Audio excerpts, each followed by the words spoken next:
Seaweed, the weed of the sea. Don't be fooled by the name. These weeds aren't just a wet version of a pesky privet plant popping up in your garden.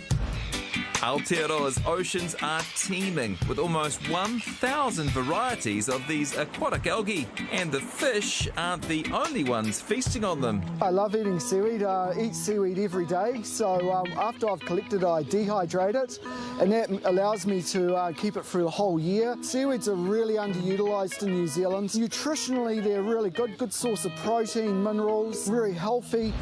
Now, before you go having a bite of some bladder kelp or nibble on Neptune's necklace, make sure you know what you're looking for.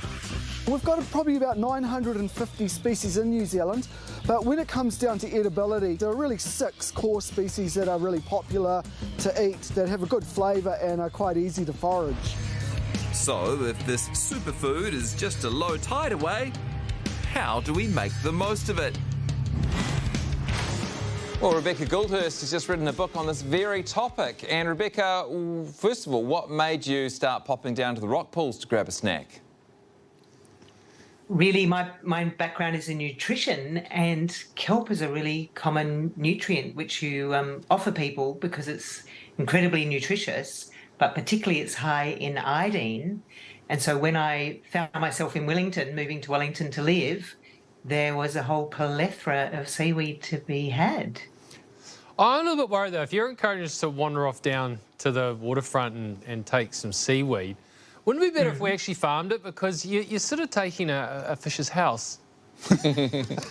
Yeah, well, it's become 3 different farming communities in New Zealand are actually bringing it up and turning it into food and unfortunately shipping it off to other places. But there is more and more activity going on around seaweed in amongst New Zealand. But you wouldn't worry about people like us grabbing a bit here and there. That's not going to have any effect on the ecosystem, is it? No, and there's, there are ethics around foraging that you would never take more than you need, and you wouldn't take it in marine reserves where it is precious, and often it'll just wash up on the shore, especially after storms, and then you can pick a few pieces and know which ones you're picking, and then give them a good rinse, and away you go. Are there any seaweeds where you shouldn't eat that maybe even be poisonous? I know, it's remarkable because people put it in the same boat as mushrooms, and that, you can die from eating a mushroom, but seaweed's not like that. You can pretty much eat all seaweed. Some people have an intolerance to iodine, or which is a very common component of seaweed, and too much of it can be too rough on the digestion if you've got a delicate digestion. But really there's only one that I could see, and that it's not in New Zealand, it's in the Pacific Islands, that is can be a really big irritant, but not poisonous, just an irritant to the digestive system. How was seaweed used in traditional Māori cuisine, for example? The Māori still eat it. I was just talking to someone the other day, and they, in lieu of the book, and they said they call it black gold, and they would mix it up as a porridge, and they still do, and they collect it, and it's an ongoing food in Māori culture, from what I can see. Oh, Rebecca, it's been inspirational. Thanks so much for your time tonight. My pleasure.